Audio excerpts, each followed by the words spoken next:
As someone who likes the Seekers and loves the colour purple, it's a little weird that I've never actually owned a Skywarp, but I'm starting to think that maybe subconsciously I was just waiting for something that was more purple.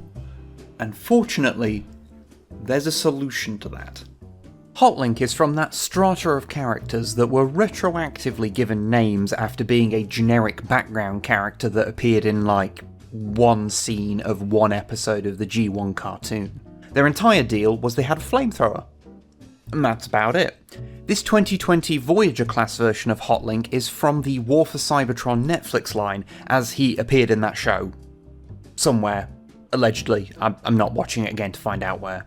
This is also the Japanese Takara release of the figure, but I don't actually think there's any differences between this one and the Hasbro release beyond the packaging. It just happened to be what was cheap on Kapow, honestly.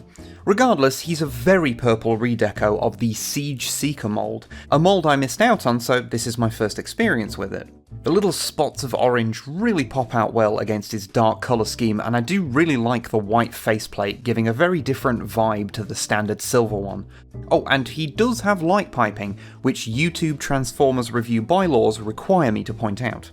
Overall, the level of detail and mechanical greeblies on this guy are excellent, and it's nice to see this mould without the Siege grime muddying up the look. Honestly, I'm just very impressed with how much like a classic Seeker he looks, considering his alt mode is so different.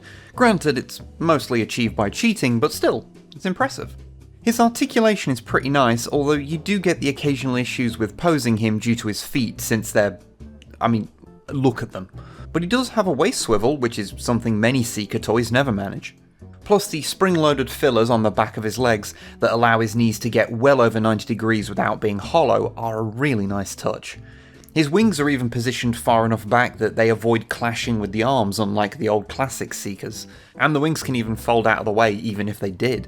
Hotlink comes with a few accessories. There's his not null rays, which can, of course, be affixed in many different ways and look generic enough that they look good wielded by pretty much anyone, although one of them did get its handle slightly bent by the over-enthusiastic packaging, which is annoying. There's also a couple of near-identical battlemasters in the box, Heatstroke and Heartburn. Or is that Heartburn and Heatstroke? You can only tell them apart by their visor colour, and I'll be buggered if I'm expending the mental energy to remember which one is which. These little chaps fold into what could possibly be flamethrowers, and their pastel tones go really well with Hotlink's dark purple. They just make a fun little addition to the set, as who doesn't want a few more little goons running around? Finally, there's a couple of blast effects included, which can go pretty much wherever you want, and are always appreciated. As for the transformation, well, as I said before, it's mostly cheating. Hotlink turns from a conventional-looking Seeker into a Cybertronian Tetrajet, which is a non-trivial engineering challenge. Here they chose to do it by having basically the entire alt mode on his back and just scrunching the robot up as small as possible underneath.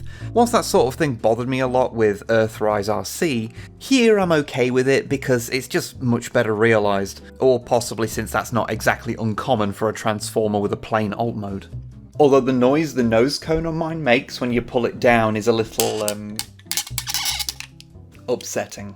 But that aside, I do quite like this take on the Tetrajet. I mean, sure, there's some very chunky bits of robot leg underneath the jet, but you can just imagine their air intakes or something.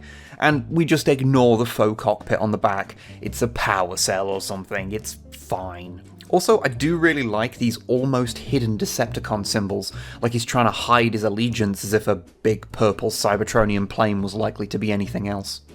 I don't know, maybe it's because getting something vaguely close to a G1 Tetrajet that is also something vaguely close to a G1 Seeker has always been one of those things I always kinda wanted, that I'm willing to overlook these little flaws. And regardless, if you want an official Hotlink toy, well, this is basically your only option that doesn't involve tracking down a rare convention exclusive. So yeah, this is a fun little pack of bots. Obviously Hotlink himself is the main attraction, but the Battlemasters are a bit of fun in their own right as well. And he is very purple, and I do like purple a lot. I'm a very simple man, okay?